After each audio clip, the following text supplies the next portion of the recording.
व्यासपीठावरील आणि आपण सर्वजण नमस्कार.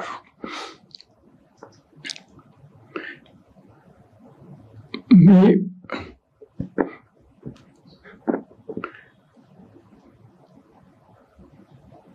5 मिनिटं आहेत आणि तेवढंच बोलणार आहे, कारण मला फक्त आभारच मानायचे आहेत. पहिले साधना परिवाराशी, साधनेशी माझा 55 ते 60 पासून संबंध आहे. यदुरांजींशी माझा चांगला संबंध होता. त्यावेळेला 58-59 साली आचार्य विनोबा भावे काश्मीरात आले होते. त्यांच्याबरोबर एक दिवस मी, कारण आमच्या बोगद्यातून त्यांना नेण्याच्या वगैरे कामामुळं त्यांच्याबरोबर होतो आणि त्याच्यावर एक सान्निध लेख लिहिला होता. तर त्याहीपेक्षा मग नंतर जेव्हा हे फार वर्षांनी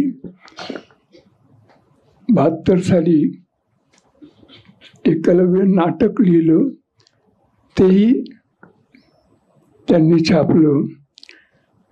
म्हणजे आणि पुढे मद्रासला माझी बदली झाल्यानंतर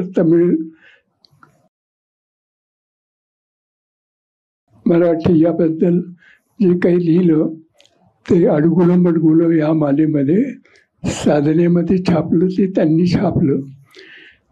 ती सगळी कृतज्ञता व्यक्त करणं हे माझं काम आहे.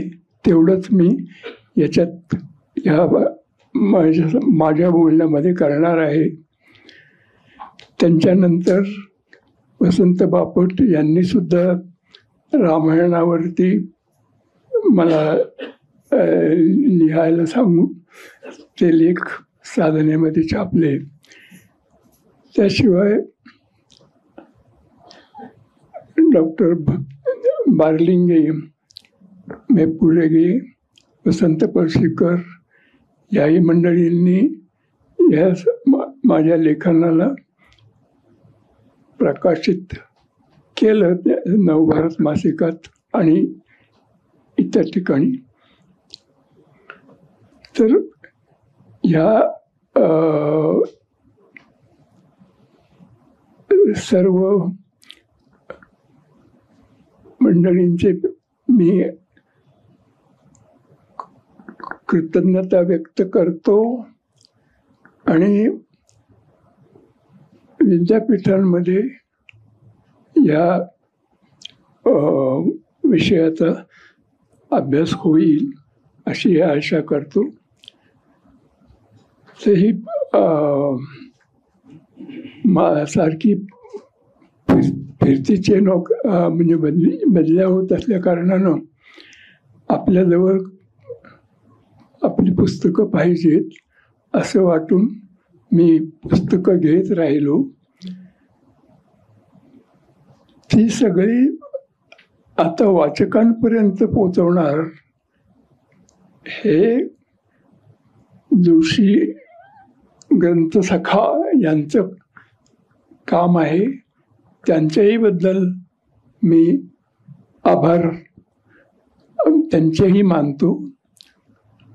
आणि त्यांनी जे माझं नाव घालून ज्याची जरूर नव्हती, अध्यासन म्हणून जी कल्पना मांडलेली आहे तिच्यामध्ये अभ्यासकांनी या सर्व गोष्टींचा अभ्यास करावा, यातून आणखी पुढे जाता यावं.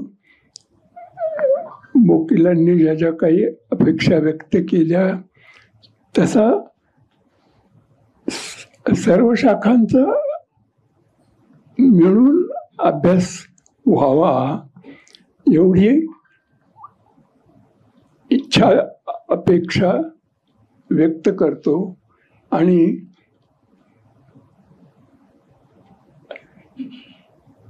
आपणा सर्वांना हेही सांगतो की मी काही म्हणजे माझी ह्या विषयात जे काही थोडाफार मी अभ्यास केला त्याची सुरुवात लोकमान्य टिळकांच्या वरती शाळेमध्ये व्याख्यान देण्याकरता म्हणून शिक्षकांनी मला ते टिळक चरित्र वाचायला दिलं, आपटे गुरुजींनी लिहिलेलं. त्याच्यातल्या एकंदर याच्यावरून हा असा एक विषय असतो असं वाटून त्यातून मी कुतूहलानं हा अभ्यास करत राहिलो. तर तज्ञच व्हायला पाहिजे म्हणजे विद्यापीठाचं शिक्षण घेऊन त्या विषयाचा, तरच आपल्याला काही करता येईल असं नसून आता त्यांनी सांगितलं त्याप्रमाणे भाषा ही लोकांची असते. आपणही आपल्यापैकी ज्यांना कोणाला याची आवड वाटावी आणि त्यांनी पुढे न्यावं संशोधन, समाजाला एकत्र आणणारं, फूट न पाडणारं अशा गोष्टी त्यातून होत राहाव्यात एवढीच अपेक्षा व्यक्त करून मी पुढे